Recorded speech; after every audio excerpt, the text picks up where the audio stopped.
Sliding system तो introduce हो गया है, लेकिन अब सीजीएल 2025 के रिजल्ट के बाद आपके मन में एक कंफ्यूजन होगा कि मुझे अब उस पोस्ट को फिक्स करना चाहिए या फिर फ्लोट करना चाहिए। दोनों के क्या फायदे हैं, क्या मेरे लिए फायदेमंद होगा, तो मैं आपको इसी वीडियो में बताने वाला हूं कि आपको फिक्स करना चाहिए या फ्लोट करना चाहिए, किसके लिए फिक्स करना ज्यादा हेल्पफुल रहेगा, फायदेमंद रहेगा, और किसके लिए फ्लोट करना ज्यादा फायदेमंद रहेगा। सबसे पहले ये क्लियर कर दूं, जो फिक्स एंड फ्लोट करने का ऑप्शन जो होगा ना, आप वहां पे रीजनल ऑफिस में जाओगे, वहां पे आपको ये ऑप्शन मिलेगा। अभी आपको कंप्यूटर पे फिक्स एंड फ्लोट करने का ऑप्शन नहीं मिलेगा। अभी आप सिर्फ स्लॉट बुकिंग कर सकते हो। स्लॉट बुकिंग करके जब वहां पे जाओगे रीजनल ऑफिस में, तब फिर वहां पे आपको आईडी आपका वेरिफिकेशन करके फिक्स एंड फ्लोट का ऑप्शन कर सकते हो। तो चलते हैं, सबसे पहले फिक्स किसको करना चाहिए? फिक्स उनको करना चाहिए ना। फिक्स का मतलब है कि आपको जो पोस्ट अभी रिजल्ट में मिल गया, जो पहला अभी रिजल्ट आया है, वही आप रखना चाहते हो। अगर आपको मिल गया है एएसओ इन सीएसएस, तो आप वही रखना चाहते हो, एमईए में नहीं जाना चाहते हो। अगर आपको ऑडिटर का पोस्ट मिल गया फिक्स, तो आप वही रखना चाहते हो। अगर आपको टीएस सीबीडीटी का पोस्ट मिल गया, तो आप वही रखना चाहते हो। तो उसको फिक्स करना चाहिए जिसको कि डिजायर्ड पोस्ट मिल गया। उनको पता है कि मुझे भाई अपना जो डिजायर्ड चाहिए था मुझे मिल गया, मुझे ऑफिस सुपरिटेंडेंट का पोस्ट चाहिए था, मुझे पता है कि होम स्टेट में बहुत सारी वैकेंसी है, ऑफिस सुपरिटेंडेंट मिल गया, मुझे यही फिक्स करना है। वही वाला पोस्ट आपका रह जाएगा। दोबारा जब रिजल्ट आएगा तो आपको वही पोस्ट आपको मिलेगा, ठीक है, चेंज नहीं होगा। दूसरा, उनके पास जिनका फर्स्ट प्रेफरेंस मिल गया, बहुत सारे आपने प्रेफरेंस डाले होंगे 40-50 पोस्ट, लेकिन पहला प्रेफरेंस ही आपको मिल गया, तो आपको फिक्स ही करना चाहिए। क्यों? क्योंकि उसके ऊपर कुछ है ही नहीं। फ्लोट उसी को करना चाहिए जिसके ऊपर कोई और प्रेफरेंस है। आपको 5वें नंबर, 6ठे नंबर, 10वें नंबर का प्रेफरेंस आपको मिला, उसके ऊपर 9 पोस्ट और है, उनको फ्लोट करने का फायदा है। जिसको ऑलरेडी पहला नंबर मिल गया, तो उसके ऊपर तो कुछ है ही नहीं, तो आपको फिक्स कर लेना चाहिए जो मिल गया वो, ठीक है। तो उनको भी अपना फिक्स करना चाहिए। दूसरा, उसके बाद तीसरा क्या है, जो कि कंफ्यूज है बहुत ज्यादा, उनको डर लग रहा है कि भाई अभी तो जो मुझे पोस्ट मिल गया है, वो मुझे लग रहा है ऑफिस सुपरिटेंडेंट का पोस्ट तो मुझे मिल गया, मेरा 317 कट ऑफ है, मुझे ये भी पता है, मेरा 330 मार्क्स था, मैंने ऊपर में डाला था, मुझे ऑफिस सुपरिटेंडेंट मिल गया है, लेकिन और मुझे ये भी पता है कि मुझे अपना होम स्टेट मिल जाएगा, लेकिन इसके ऊपर एक्साइज इंस्पेक्टर है, पता नहीं उसमें मेरा होम स्टेट मिले कि ना मिले, कंफ्यूज है, क्या पता है एक इनकम टैक्स इंस्पेक्टर मिल जाए मुझे। अगर जो कंफ्यूज है, अभी क्लैरिटी है लेकिन बाद में कंफ्यूजन है कि बाद में अगर कुछ दूसरा मिल गया तो वहां पे मिलेगा नहीं, तो उनको भी आपको फिक्स करना चाहिए मेरे हिसाब से। नहीं तो आपका जो गट फीलिंग बोलता है, आप अपना, अब देखो अभी तो क्लियर हो गया बहुत सारी चीजें ना, अब सबका सबका आपको कट ऑफ पता चल गया है। मोर एंड लेस वही कट ऑफ रहेगा, बाद में भी 1-2 नंबर का डिफरेंस होगा, ज्यादा का नहीं डिफरेंस होगा, 1-2 नंबर का डिफरेंस होगा। तो आपको पता चल जाएगा, आपको एक अंदाजा हो गया होगा कि अगर मान लो जो कट ऑफ गया है 317 और 330 मार्क्स है, मतलब कि आपका ऑफिस सुपरिटेंडेंट में एक अच्छा रैंक बनेगा, और आपका जो प्रेफरेंस है, आपको अपना होम स्टेट मिलने का ज्यादा अच्छे रहेंगे।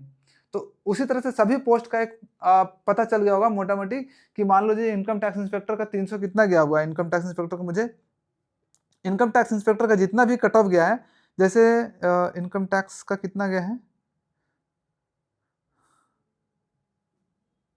एक्साइज इंस्पेक्टर का मान लेते हैं, जैसे एक्साइज इंस्पेक्टर 320 गया है, ठीक है। तो आपको अंदाजा मत पता चल गया होगा कि भाई मुझे होम स्टेट अपना मिलने के चांसेस है कि नहीं मिलने के चांसेस है। अगर मिलने के चांसेस है तो आप फिक्स कर लो। आपको लग रहा है कि नहीं मिलने के चांसेस है, 320 कट ऑफ गया लेकिन 321 नंबर आपका है, आपको मिलने के चांसेस नहीं है, तो आप फ्लोट कर सकते हो। तो इस तरह से आपको अपना अंदाजा लगाना, क्योंकि सब कट ऑफ आपके पास अब मिल गया है। अब आप थोड़ा सा वैकेंसी के हिसाब से, कहाँ पे कितनी वैकेंसी, उसके हिसाब से अंदाजा लगा करके अपना फिक्स और फ्लोट कर सकते हो। अब फ्लोट किसको करना चाहिए? फ्लोट करने का जो सबसे ज्यादा फायदा होगा, जिनको लोअर वाले पोस्ट मिले हैं 2400 2800, आप 50 प्रेफरेंस डाले, उसमें से आपका 40वां प्रेफरेंस मिला है, 35वां प्रेफरेंस मिला है, नीचे वाले पोस्ट मिले, पहली बार जिनको पहली बार एग्जाम दे रहे हो, और उनको पहली बार जो देते हैं उनको पता है हायर से हायर ग्रेड पे चाहिए होता है, उनको होम लोकेशन ज्यादा नहीं मैटर करता है, उनको चाहिए था कि मुझे अच्छा पोस्ट मिले, अच्छा ग्रेड पे वाला मिले, तो उनको करना चाहिए। जिनको कि लास्ट पोस्ट मिला 2400 वाले मिले, 2800 मिले, ठीक है। वर्क कैसे करता है फ्लोट, कैसे आपको फायदा होगा? बहुत सारे लोग ऐसे होंगे जो कि ऑलरेडी सिलेक्टेड होंगे, 4200 पोस्ट पे, 4600 पे सिलेक्टेड होंगे, जो ऑलरेडी एएसओ में होंगे, लेकिन उनको और अच्छा पोस्ट चाहिए होगा, एक्साइज इंस्पेक्टर में अच्छा पोस्ट, लेकिन उनको वो पोस्ट नहीं मिला होगा, तो वो क्या करेंगे, आईवी वेरिफिकेशन में नहीं जाएंगे, मतलब अपना वेरिफिकेशन के लिए नहीं जाएंगे, तो क्या होगा कि उनका वैकेंट हो जाएगा, उनका एब्सेंट मार्क हो जाएगा, और वही जो पोस्ट होंगे, वही जो वैकेंसी क्रिएट होगी, उसकी वजह से क्या होगा कि आप ऊपर वाले पोस्ट आपको मिलने के चांसेस होगा। कुछ कुछ लोग ऊपर जाएंगे, तो वहीं से आपका 2400 में आप 2800 जंप कर सकते हो, 2800 से आप 4200 में जंप कर सकते हो। तो उन लोगों को फ्लोट करना चाहिए जिनको नीचे वाले पोस्ट मिले हैं, ठीक है, ताकि उनको और हायर पोस्ट मिले, आपने ऊपर में और डाला है, ठीक है। Nearest to higher cut off है, अगर आप नियरेस्ट हो, मान लीजिए जैसे कि 328 है आपका, ASO इन FHQ आपने डाला था ASO CSS के नीचे, और 328 FHQ का गया है, और उसके बाद जो 330 है वो ASO CSS का है, ठीक है। तो आपको आप ASO FHQ, तो आपको पता है कि आपका जो नंबर होगा 328 से ऊपर ही होगा, यानी 329 के आसपास होगा, यानी कि थोड़ा सा बस एक नंबर बढ़ेगा, मुझे ASO CSS मिल जाएगा, यानी कि अच्छी वाली पोस्ट मिल जाएगी, मेरा ऊपर वाला प्रेफरेंस मिल जाएगा, तो उनको भरना चाहिए, ठीक है। जिनको पता है कि ऑडिटर का रैंक कितना गया, लेकिन ऑडिटर और ऑफिस सुपरिटेंडेंट मैंने ऊपर में भरा है, मुझे ऑफिस सुपरिटेंडेंट मिल जाएगा 4200, तो ज़्यादा बेटर होगा, उनको भी भरना चाहिए। जिनका कट ऑफ अपना देख लेना कि आपने क्या प्रेफरेंस डाला, आप अपना प्रेफरेंस वाला पेज निकालना, आपने रखा होगा ना प्रेफरेंस वाला जो पेज होगा, उसका प्रिंट आउट निकाल के देखना कि मुझे कौन सा नंबर वाला पोस्ट मिला है। हो सकता है कि आपको ऑडिटर हो, ऑडिटर के नीचे टीए रखा हो, आपको टीए मिला है, तो आपको पता है कि जब मैं रखूंगा तो इसके ऊपर ये मिल सकता है, पहले ये वाला मिलेगा, फिर जाकर के ये ऐसे मिलेगा, ठीक है।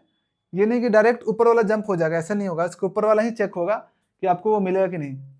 याद रखना, जो लोग फ्लोट कर रहे हैं, अगर उनके ऊपर ज्यादा वैकेंसी नहीं क्रिएट होगी, बहुत ज्यादा खाली लोग नहीं हुए, तो आपको जो पोस्ट मिल रहा है वही मिला रहेगा, इससे नीचे नहीं होगा। ऐसा नहीं कि खत्म हो जाएगा वो पोस्ट, जो आपको मिल चुका है वो तो आपका फिक्स हो गया है, उससे बेहतर आपको मिल सकता है, नहीं तो वही पोस्ट मिलेगा, कम से कम वही वाला पोस्ट आपको जरूर मिलेगा, ठीक है। तो फ्लोट किनको किनको करना चाहिए, जिनका कम है ग्रेड पे और जो है nearest to higher cut off है उनको करना चाहिए, और जिनको हायर वाले ऊपर में और बहुत सारे पोस्ट आपने फिल किए उनको चाहिए, तो उनको फ्लोट करना चाहिए। अदरवाइज आपको फिक्स कर लेना चाहिए, जो मिल गया मैं फिक्स करता हूँ, यही मुझे चाहिए, इसी में मुझे ज्वाइन करना है। एंड एक रिक्वेस्ट मैं करूंगा उन लोगों से जो ऑलरेडी सेलेक्टेड है, वो लोग भी यहाँ पे देख रहे होंगे मुझे पता है, तो अगर आपका सिलेक्शन हो चुका है, अगर हायर ग्रेड पे में आप ऑलरेडी सेलेक्टेड हो, तो प्लीज आप आईवी वेरिफिकेशन में मत जाना, आइडेंटिटी वेरिफिकेशन में मत जाना, ताकि उनको चांस मिले ना जिनके पास ऑलरेडी जॉब नहीं है। आपको पता होगा कि जॉबलेस रहना कितना बड़ा दुख वाला होता था, कितना मतलब खराब लगता है। मेरे पास खुद अभी फोन आया था, एक लड़की का फोन आया जो कि 2-3 अटेम्प्ट दे चुकी है, और उसका सिर्फ 2 नंबर से उसका नाम नहीं आया रिजल्ट में। उसका पापा का भी फोन आया था। तो आप सोच सकते हो कि आपके पास ऑलरेडी है तो आप प्लीज बर्बाद मत करो। अगर आपके पास ऑलरेडी अच्छा पोस्ट मिला हुआ और आपको पता है कि आपको अभी 2400-2800 वाला पोस्ट मिला है, और आपका फ्लोटिंग के बाद भी आपका जो डिजायर्ड पोस्ट है वो नहीं मिलेगा, या फिर उससे लो मिलेगा जिसमें आप ऑलरेडी हो, तो आप प्लीज मत जाना, ताकि उनके घर में भी चिराग जल सके जिनके घर में अभी अंधेरा है। आपके पास तो ऑलरेडी आपने अपना चिराग जला चुके हो आप सिलेक्शन लेकर के, उनके घर पे भी एक चिराग जलने दो, उनको भी सिलेक्शन लिस्ट में आने दो। बहुत सारे ऐसे लोग हैं जो आपकी वजह से आप नहीं जाओगे तो उनकी वजह से क्या होगा, जो कि जिनका रिजल्ट भी नहीं आया ना, वो भी अभी अपने मेरिट लिस्ट में नाम उनका आ सकता है। तो यही आपसे रिक्वेस्ट रहेगा बस। तो thank you so much watching this video. कोई भी डाउट है इससे रिलेटेड, फिक्स एंड फ्लोट से रिलेटेड, तो आप कमेंट बॉक्स में पूछ सकते हो, मैं उसका रिप्लाई जरूर करूंगा। और आपको अपना भी मार्क्स बताना है कि आपका कितना मार्क्स आया है और आपको कौन सा पोस्ट मिला है, और आप फिक्स करना चाहते हो कि फ्लोट करना चाहते हो, ताकि मैं आपको उसका जवाब दे सकूं और आपको एक सजेशन दे सकूं कि आपको फिक्स करना चाहिए, फ्लोट करना चाहिए। तो thank you so much for watching this video. जल्दी मिलते हैं नए वीडियो के साथ और नए मोटिवेशन के साथ। जय हिंद।